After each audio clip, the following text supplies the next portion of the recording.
Stopping by for part 2. I've gone a little bit further. As I said, there was no assembly instructions, but it's really bone simple. And so I've gone ahead and made the connections. It's basically rubber hose. The burners sit down on the top of it. I am fortunate for 2 things. Jerry Kirkpatrick, and that's the name of his YouTube channel, J-E-R-E, Kirkpatrick. I did talk to him this morning. I think his company is Valley Forge, and I got a half-an-hour lesson from Jerry about a lot of things to start my forging career. As you know, I don't have any experience in this. And then second lucky part of it today is my good friend Dave. I call him Flea Market Dave, which I think Lipton gave him that moniker. He's a 35-year PG&E gas guy, so if I've got any gas issues here, he's retired. He's came home from Montana for the winter now, but I got him here so he can help me adjust the burners. Just to talk about it for a second, the way you do adjust the burners are these units right here. That's what lets in the air to mix with the actual propane gas. So got the regulator is on the tank. It's all set up, and we'll get it fired off here and see how it goes. The other thing that I had mentioned, I didn't know what they called this, the furnace bracket. I think my best guess is it basically can sit behind it, and it allows something to sit flush with the floor of the forge. Okay, so we'll get ready, and I'll turn you back on when we fire it up here. So in talking with my buddy Jerry Kirkpatrick, he suggested when we fire this off for the first time to light off the burner furthest from the tank, because that's the one that'll be starving when you turn on the second one and make the adjustment. We're going to run, we're at 5 pounds of pressure on the propane tank, and a lot of guys use the propane torches to start it off. We're going to just go with the flame.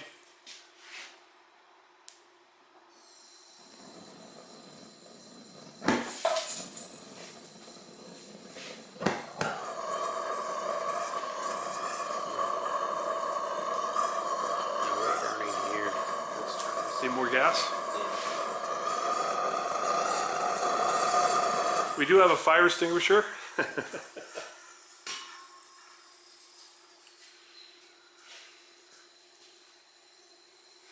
Burning off that last of that gas. Yeah, let's open this. It was burning in your venturi here. Okay. So go at it again. Gas is back on. You want to open that valve, and we will go to the torch.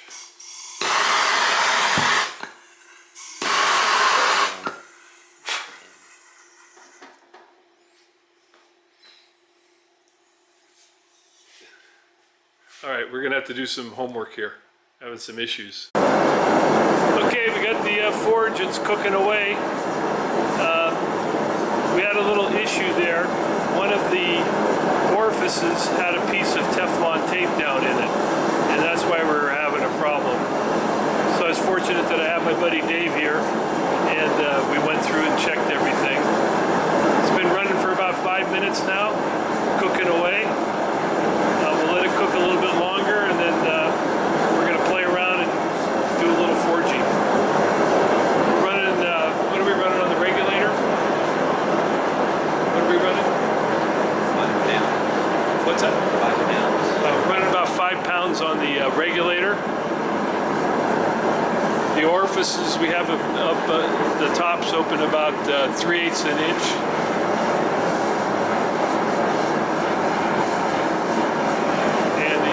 seems to be doing fine. Let me get my heat gun.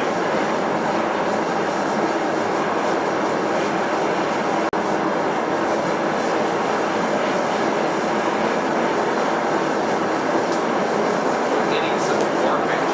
What's that? Getting some warpage on the top of that, by that back burner. See it over Oh, here? yeah.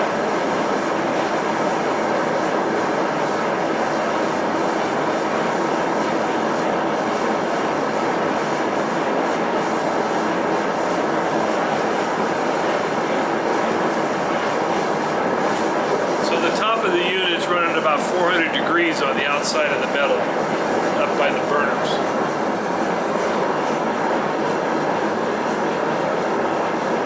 Similar on the side, about 350.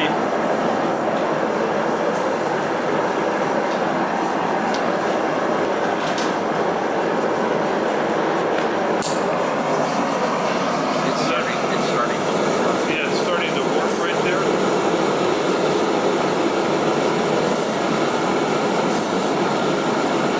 Is the metal melting? Maybe it's too hot.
So a quick handheld of the product that was built today. That was Dave's. He did a nice job. And this was mine. But where No, are the you? opposite. Where is it? You did the good one. I did the good one. I don't know. Well, we'll start off a little handheld here. So we ran the forge for better than an hour straight, most of the time with both burners on, and we, on a 5-gallon tank of propane, probably burned a half of the tank up. So I'm going to give you a little handheld and show you the condition of the unit now after the hour's worth of work.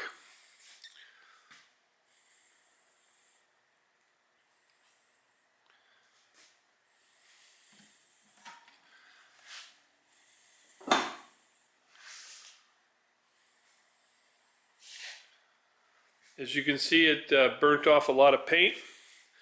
I think I was telling you about the temperatures on the outside of the unit.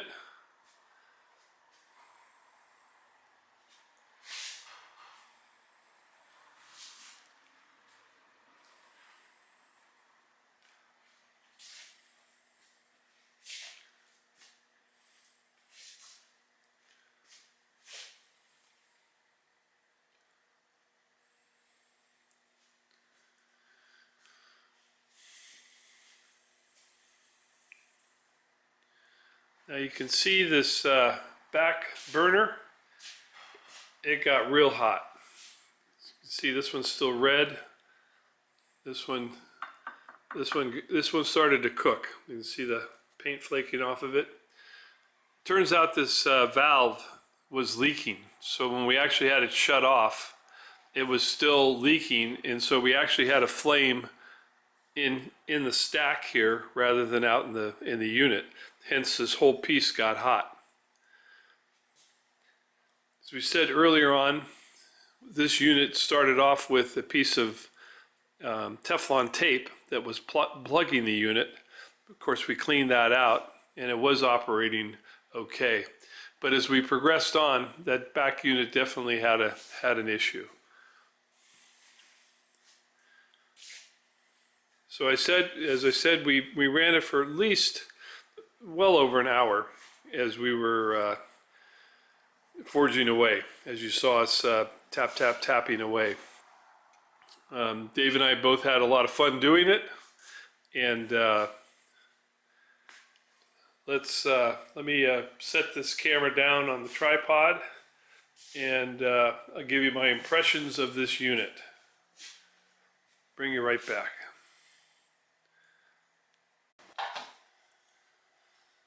Okay, impressions. Well, let's start off. I had a lot of fun today. It's great to get together with a good buddy, and as we made our hooks, and that was fun. This is the first time. Well, I guess maybe when I was a freshman, I had basic industrial arts, and I forged a chisel. Maybe that was 55 years ago or whatever. Had fun today. It's work. It's not easy. My anvil is basically 6 inches too low. I've never really used it for forging and could definitely tell that. It was about the right height for Dave though. He is shorter than I am. And like I said, we had fun, and we pretty much ran this guy pretty hard, I guess. I know there's going to be discussion about the hazardness of the wool being not having a cement coating on it, some sort of coating on it. Varying opinions on that. People that I trust in basically explain that once this forge torches off, that the initial burn takes care of it and it's not really that big of a hazard. That's what I was told. We didn't wear face masks or anything, and hopefully I'll live through it.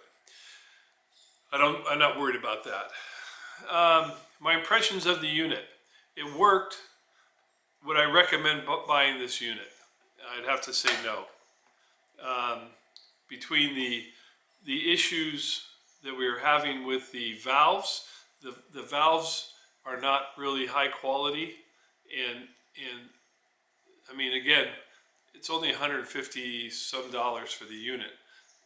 You're getting a complete tool. Did it work? It did. Was I fortunate that I had someone here that is an experienced gas person that could assist? Definitely. I would have been definitely stymied on what was happening. Dave knew where to take it and where to look at and how to get things working. This issue here started happening very near the end. The last 15 minutes, 20 minutes of us working, we had shut off the this burner, and you could actually hear some change noises in the actual burn, the flow, and you could see that this unit got hot, and like I said, the valve did not close, so it was actually bleeding gas into the top of this tube, and that's what created this issue here. The burners themselves, take away the valves, but the burners themselves, the cast iron burners, are really pretty nice units. Those are salvageable. I think if I continue on, I would maybe rebuild my own forge, and basically I would use these units here. Definitely would be no issue. I would definitely change the hosing setup. I didn't care for the hose being in front of the burn here. The hose, although there's a lot of heat there, the hose seemed to be fine. But my bottom line is I would not recommend this unit. So I hope you guys enjoyed the video. Like I said, I had fun working away at trying to create a coat hook. It's pretty rudimentary, but it was a good time, and we'll probably do some forging in the future as for some fun, but I don't know that this is my neck of the woods to be in. So thanks again for watching the video. Appreciate your time as always, and we'll catch you soon on another upcoming video. Thanks.